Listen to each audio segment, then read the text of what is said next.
Thank you for tuning in today. This review video is on the Mod Bike's City Plus.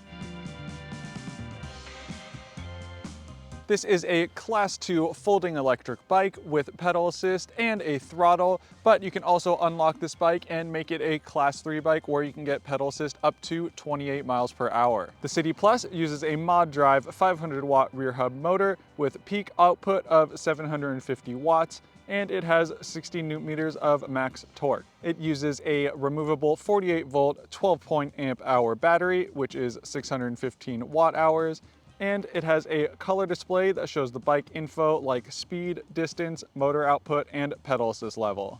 The City Plus uses a smart torque sensor system that can be tuned through the display to your riding style. There are 5 levels of pedal assist from fit to turbo. It has 20-inch wheels with 20 by 3-inch multi-terrain tires with reflective sidewalls. This uses a Shimano 7-speed drivetrain and uses dual piston hydraulic disc brakes with 180mm rotors front and rear. The front fork is a suspension fork with 50mm of travel with preload and a lockout. The adjustable seat post also has 40mm of suspension, and the stem is adjustable to accommodate a variety of rider sizes. It has a wide Cell Royale gel saddle in brown that matches the color of the brown grips. The front rack mount uses a Mod front snap-on bracket for quick basket mounting, and it also comes with a rear rack that also uses Mod snap-on mounts for ease of installing and removing accessories. It comes with a 300 lumen headlight and a tail light that also acts as a brake light. You can also use Mod Connect to wirelessly pair with a Lumos Ultra helmet, and the helmet has lights on there that can be used as blinkers, as well as brake lights when paired with the bike. Mod also makes a variety of snap-on accessories you can purchase for the bike, like this rear basket and the front rack that are on this one. The Mod City Plus has a payload capacity of 275 pounds, and it has an estimated range of up to 45 miles with a price tag of $2,190. The Mod City Plus is a neat feature-packed folding e-bike. For being a smaller bike, the City Plus really does get up to speed pretty quickly. It has that 500 watt rear hub motor, and when you really step on the pedals and get to that peak power, you get moving pretty fast. The torque sensor does a good job of sensing how much power you are putting in the pedals, so the more power you put down, the more output the motor is going to give you. Also, having that thumb throttle up there is really nice for when you get to a stop and you want to get moving without pedaling if you happen to be in the wrong gear. It's also just nice when you're at a stop to use that throttle just to get going a little bit, get your cadence to the right speed, or if you just want to take a break from pedaling, use that throttle to your liking. At speed, it handles pretty well even when you do get over that 25 mile per hour mark. With the smaller wheelbase and 20-inch wheels, it reacts pretty quickly to any sudden movements, so that is something you have to be aware of. As for comfort, the City Plus lends to a comfortable ride with the front suspension that dampens the road chatter, and it has that suspension seat post, so if you do hit a bigger bump, it does dampen that for you as well. The riding position is upright, and with that quick adjustable stem and seat post, this bike can be easily used by multiple people in your household. Some of the things that we really liked about the City Plus is the modularity of the accessories that you can get on here. That quick snap-on rear basket is super nice, so if you want to go ahead and have a basket to bring some groceries in, you just snap that in place. Or if you want to just go a little lighter, you can take that off and leave that at home. The front rack is also part of that Mod snap-on ecosystem. It's not really snap-on as it uses more of a quick release lever, but it is neat that you don't have to use any tools to do that. You can just go ahead and twist on that quick release to get that front rack on there. Another cool feature is the Mod Connect, where you can connect your bike to a Lumos smart helmet that has built-in lights on there. It was very straightforward to connect to that helmet via the display on the bike. Just had to go through a few steps in the menu, and now that helmet is paired to your City Plus.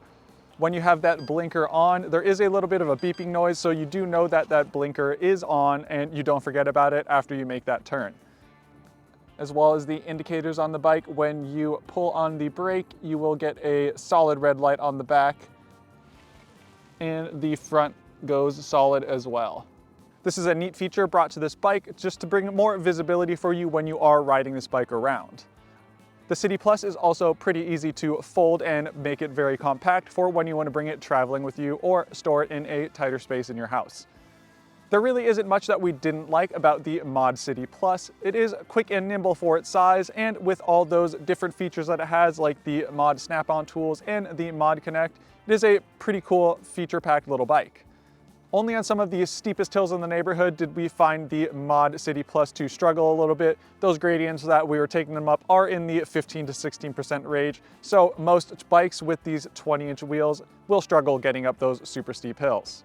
Overall, the Mod City Plus would be a great folding e-bike for someone who is looking for a bike that is pretty quick and that can tuck away in a tight space in the garage, or if you want to put it in your car for a road trip. Let's go on a quick ride to give you a bit of an on-bike riding experience. Going for a ride. Here we are on the Mod City Plus, just pedaling around the neighborhood with the bike off and in the middle of the gear range, and we can pedal all right. So if you did run out of battery on a flatter road, you wouldn't have too much of an issue getting around. It does have 7 speeds, so you have a bit of range to get you going. And I live in a hilly area, so kind of immediately you have to go uphill. And going uphill in the easiest gear, no bike assist, no pedal assist that is, it's a bit of work to go 5 miles an hour, but we'll get this thing into fit mode, which is the first level of pedal assist on here. And right away, you feel that assist come in, and that's pretty nice. It's always good from a stop to have that pedal assist on, get you going a little quicker. But up this little hill, in fit mode, the lowest pedal assist mode, cruising at 9 miles an hour. It's not bad for just the easiest pedal assist mode. And we're gonna get to cut through here and coast a bit. But for having 20-inch wheels with 3-inch tires on there, you do get moving pretty quick. But just coasting down some of these hills, we're easily hitting 20 miles an hour, and the bike feels good doing so. Doesn't feel like it's shaking. And when you do hit some of those bumps, we've got that suspension fork up front and that suspension seat post that helps dampen it. And those both do a good job. If you really want to, you can lock out that front fork so you don't get any dampening of the road, but it does a good job with it open, so we'll keep that going. But another little hill, let's kick it into Eco. And Eco gets us moving a bit quicker. We're already up to 15, 16, but 17, a little bit of a downhill here. This bike comes shipped as a Class 2 e-bike. Well, you have the option of it being a Class 2 or a Class 3 e-bike.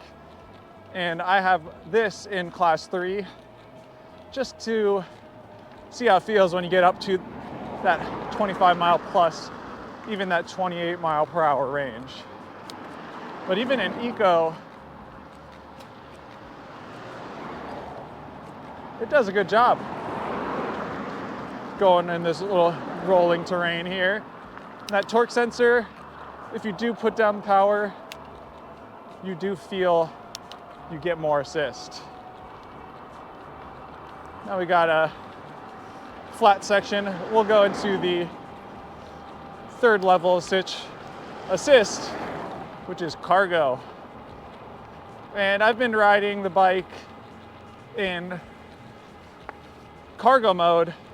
Feels like the best balance to me of speed on the flats, and when you get to the uphill, you're not having to work too hard.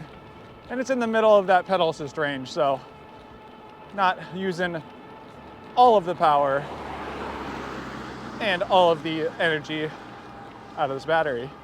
So we're getting to another little climb here, and I haven't had to change my cadence too much to get going up this hill. And it's steeper than it looks. But going up this hill at 19 miles an hour, not too much effort. All right, it's getting steeper up here, so downshifting a bit. There we go. When it got real steep, got down to 16, which is still solid for going uphill. But yeah, cargo has been my go-to riding around my neighborhood. I'm sure it'll be different for everyone, but I've been liking that cargo mode.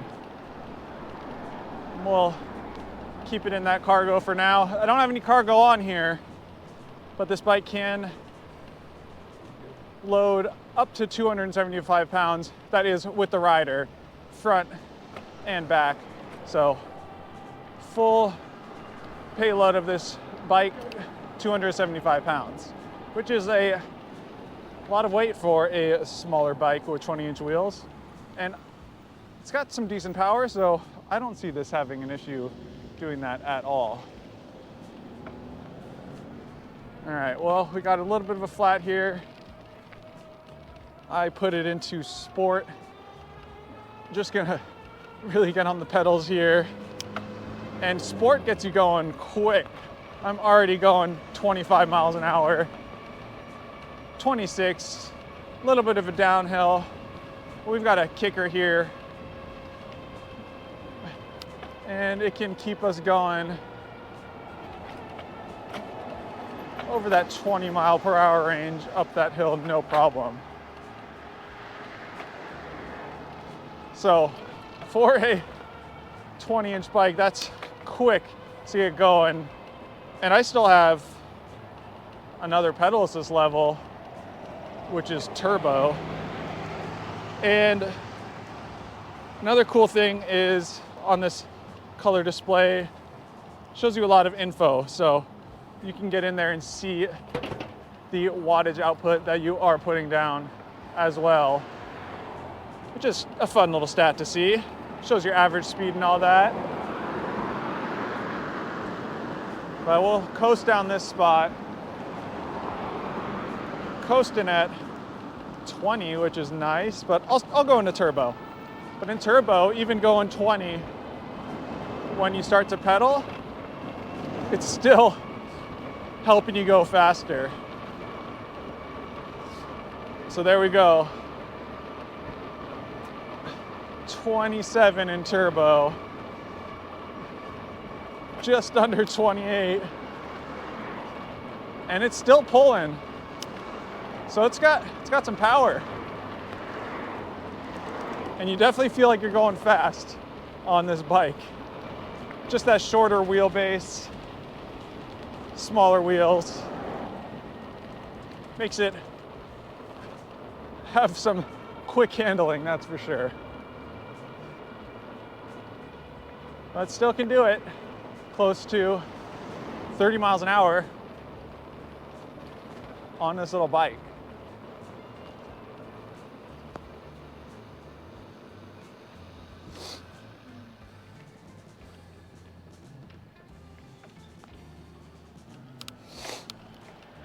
So here's a big downhill.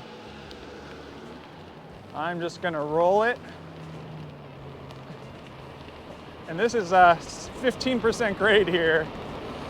And that's 32 miles an hour before I wanted to get on the brake to make a turn, because I don't want to blow a stop sign going that fast. But yeah, hydraulic disc brakes do a good job of stopping you when you get up to speed. Another downhill here. And really the bike does handle nice. You do got to be careful with not moving too quick, I feel, because it does act pretty twitchy, and if you're not that familiar with riding bikes fast, could get out of control and you don't want to crash, that's for sure. But just cruising on this area, definitely flatter. I will stick it in cargo, which is what I like to keep it in. So here's another bit of a hill climb here. And I've noticed that you definitely need to put your own pedal power into it in one of those higher pedal assist modes, and that will get you up the hill quicker. Right there, I just put it into turbo to get me up that pitch, and I was pedaling in a fairly decent gear, so it feels that output that you're doing. Then once you get to the flats, if you're still in turbo mode, if you put down the power, still going uphill, but taking us easily over 20 miles an hour. So turbo mode really will use the 60 Newton meters of torque that this motor can produce. Thank you for watching this video on the Mod City Plus. If you have any questions or comments, leave them down below. If you haven't already, don't forget to subscribe to our channel. See you in the next one.